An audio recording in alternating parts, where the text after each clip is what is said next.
Ruth 4వ అధ్యాయం. బోయజు పురద్వారం నొద్దకు పోయి అక్కడ కూర్చుండగా బోయజు చెప్పిన బంధువుడు ఆ త్రోవను పోవుచుండెను గనుక బోయజు ఓయి ఈ తట్టు తిరిగి ఇక్కడ కూర్చుండమని అతని పిలువగా అతడు వచ్చి కూర్చుండెను. బోయజు ఆ ఊరి పెద్దలలో 10 మందిని పిలిపించుకొని ఇక్కడ కూర్చుండుడని చెప్పగా వారును కూర్చుండిరి.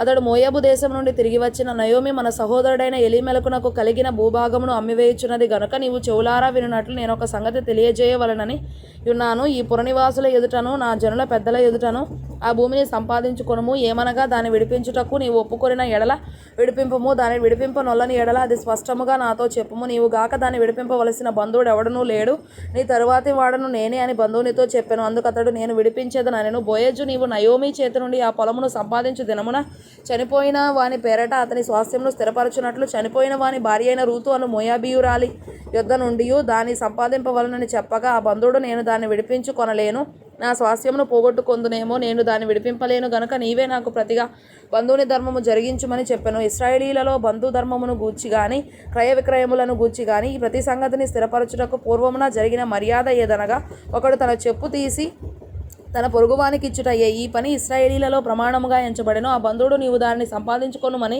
బోయజుతో చెప్పి తన చెప్పు తీయగా బోయజు ఎలీమెలకును కలిగినది యావత్తును, కిలియోనుకును మహలోనుకును కలిగినది యావత్తును నయోమి చేతి నుండి సంపాదించితినని నేను అన్నందుకు మీరు ఈ దినమున సాక్షులై ఉన్నారు. మరియు చనిపోయిన వాని పేరట అతని స్వాస్థ్యమును స్థిరపరచునట్లును చనిపోయిన వాని పేరు అతని సహోదరులలో నుండి అతని స్థలము యొక్క ద్వారం నుండి కొట్టివేయబడకయుండునట్లును నేను మహలోను భార్య అయిన రూతను మోయాబీయురాలిని సంపాదించుకొని పెళ్లి చేసుకొనుచున్నాను. దీనికి మీరు ఈ దినమున సాక్షులై ఉన్నారని పెద్దలతోనూ ప్రజలందరితోనూ చెప్పాను.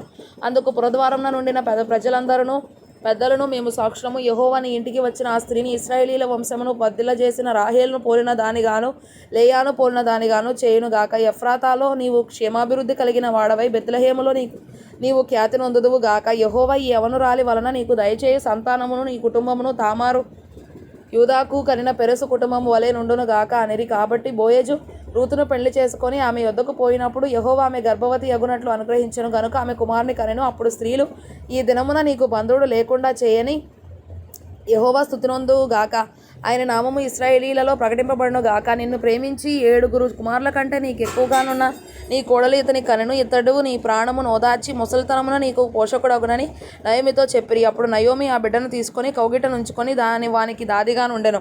ఆమె పొరుగు స్త్రీలు నయోమి కొరకు కుమారుడు పుట్టెనని చెప్పి అతనికి ఓబేదను పేరు పెట్టిరి.